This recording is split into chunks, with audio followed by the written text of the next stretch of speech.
حضرت بلال حبشی رضی اللہ تعالیٰ عنہ. یہ کون ہے بلال؟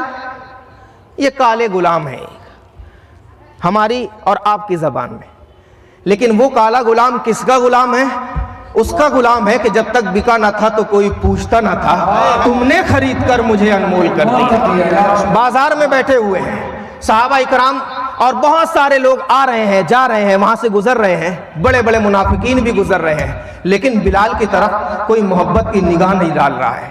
سب یہی کہہ رہے ہیں یہ تو ایک غلام ہے، اس سے اگر کوئی محبت کرے، اس سے اگر کوئی نگاہ ملائے یا اس کا چہرہ دیکھ کر کے اگر کوئی مسکرائے تو اس کی ریپوٹیشن میں فرق آئے گا، لوگ سمجھیں گے یہ تو ہلکا آدمی ہے، غلام سے محبت کر رہا ہے، غلام سے نظر ملا رہا ہے. آج بھی ہمارے یہاں اگر کوئی چپل سینے والا مسلمان ہے تو تھوڑے سے پیسے والے لوگ ان کے پاس ارد گرد بیٹھنے سے نفرت کرتے ہیں، ہے نا؟ آج بھی ہمارے یہاں ہے، اگر دودھ بیچنے والا کوئی مسلمان ہمارے یہاں آتا ہے تو ہم اس سے نفرت کرتے ہیں، چپل سینے والا کوئی ہے تو نفرت کرتے ہیں، کرانے کی دکان چلانے والا ہے کوئی نفرت کرتے ہیں، سائیکل کا پنچر بنانے والا ہے نفرت کرتے ہیں. لیکن کوئی دادا آ کر کے کرسی پہ بیٹھ جائے جو 24 گھنٹہ حرام کھاتا ہے، 24 گھنٹہ حرام پیتا ہے، تو ہم اس کے لیے کرسی چھوڑ کر کے کھڑے ہو جاتے ہیں.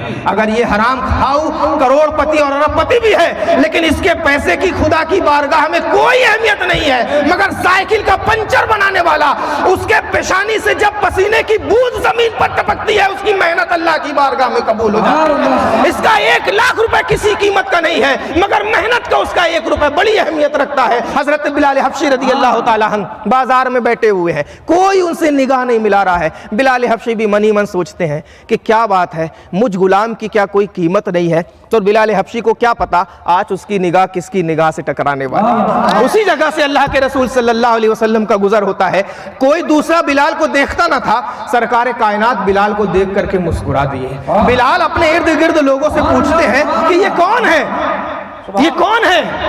بڑے بڑے لوگ اس طرف سے گزرے، بلال کو دیکھ کر کے کوئی مسکرایا نہیں. یہ کون ہے جو بلال کو دیکھ کر کے مسکرا رہا ہے؟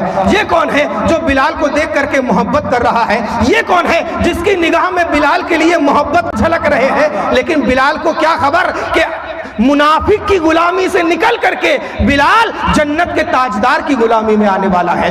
بلال اب اس کی غلامی میں آنے والا ہے جس کی غلامی میں اللہ نے کائنات کو پیدا فرمایا ہے. بلال اب اس کی غلامی میں آنے والا ہے جس کی غلامی میں شجر و حجر کو اللہ نے پیدا فرمایا ہے.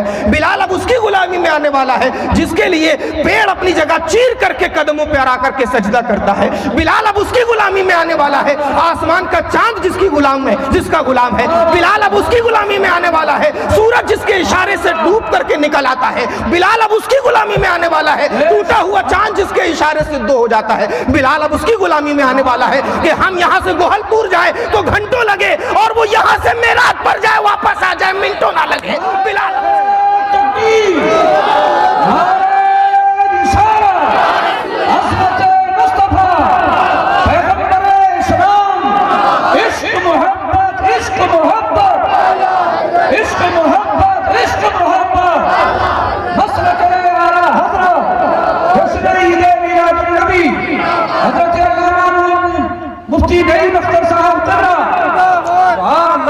بلال اب اس کی غلامی میں آنے والا ہے جس کی غلامی میں اللہ تبارک و تعالیٰ نے ہر چیز کو پیدا فرمایا ہے. بلال اب اس کی غلامی میں آنے والا ہے زمین اور آسمان جس کی غلامی میں آ کر کے دستک دیتے ہیں. بلال اب اس کی غلامی میں آنے والا ہے آسمان پر جو جائے تو پہلے آسمان پر کسی نبی سے ملاقات ہو، دوسرے آسمان پر کسی نبی سے ملاقات ہو، 7ویں آسمان پر کسی نبی سے ملاقات ہو، اور اوپر چلے تو جبریل بھی ساتھ چھوڑ دے اور کہیں یا رسول اللہ اس کے آگے اگر جبریل جائے گا تو جبریل کے پر جل جائیں گے. بلال اب اس کی غلامی میں آنے والا ہے جسے کوئی اپنی طرف بشر کہے لیکن اسی بشر کی انگلی نہ دیکھے کہ انگلی کا اشارہ کر دے تو چاند اشارے سے ہو شاک، جہاں جہاں رسول اللہ اشارہ کرے وہاں پر انگلی سے چشمے جاری ہو جائے. بلال اب اس کی غلامی میں آنے والا ہے کہ ہم سوئے تو ہمارا وضو ٹوٹ جائے اور پیغمبر اسلام سوئے تو پیغمبر اسلام کا وضو نہ ٹوٹے. بلال اب اس کی غلامی میں آنے والا ہے جس کی غلامی میں اللہ تبارک و تعالیٰ نے کائنات کے ذرے ذرے کو پیدا فرما دیا ہے. بلال اب اس کی غلامی میں آنے والا ہے ابو بکر جس کا غلام ہے. بلال اس کی غلامی میں آنے والا ہے عمر جیسا بادشاہ جس کا غلام ہے.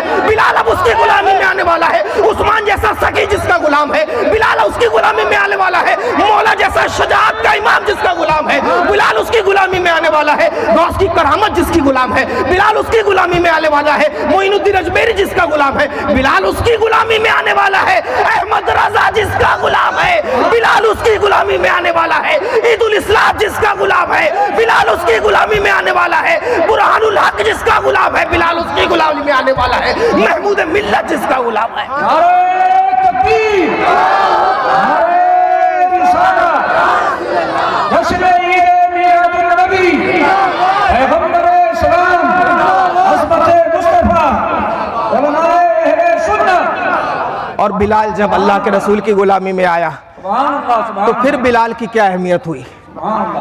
منافق اس طرح سے ظلم کر رہا ہے، بلال کہو لات اور عزا کی جے، لیکن بلال کے منہ سے صرف احد کا ترانہ نکلے، بلال کے منہ سے صرف یہ نکلے میرا خدا ایک ہے، بلال کے منہ سے صرف یہی نکلے لا الہ الا اللہ محمد رسول اللہ، بلال کے منہ سے صرف یہی نکلے اشہد ان لا الہ الا اللہ محمد رسول اللہ۔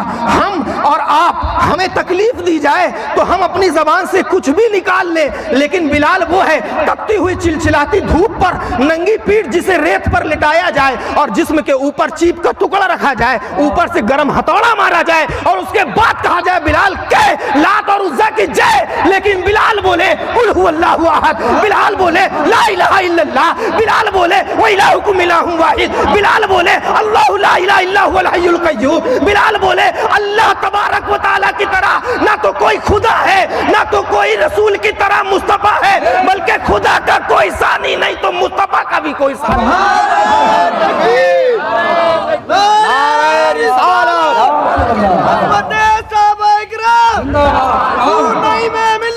ایسا کیوں؟ ایسا اس لیے کہ بلال کے دل میں خدا کی محبت زیادہ بس گئی تھی، بلال کے دل میں رسول کی محبت زیادہ بس گئی تھی، بلال کے دل میں رسول کی محبت اتنی بس گئی تھی کہ اب بلال کو دنیا کی تکلیف لڈو اور گجیا کی طرح مزہ دینے لگی تھی، بلال کو اب ایمان کی حلاوت محسوس ہو گئی تھی، اور ایمان کی حلاوت جسے محسوس ہو جائے تو اس کی گردن پر تلوار چلتی ہے، زخم بنتا ہے، وہ زخم ہمیں تو تکلیف دیتا ہے، وہی زخم جب ان مجاہدین کی گردن پر پڑتا ہے تو انہیں مزہ آتا ہے۔ اسی کو کہتے ہیں جس شخص کے اندر تین چیز پا لی جائے وہ ایمان کی چاشنی کو پا لیتا ہے، ایمان کی حلاوت کو پا لیتا ہے۔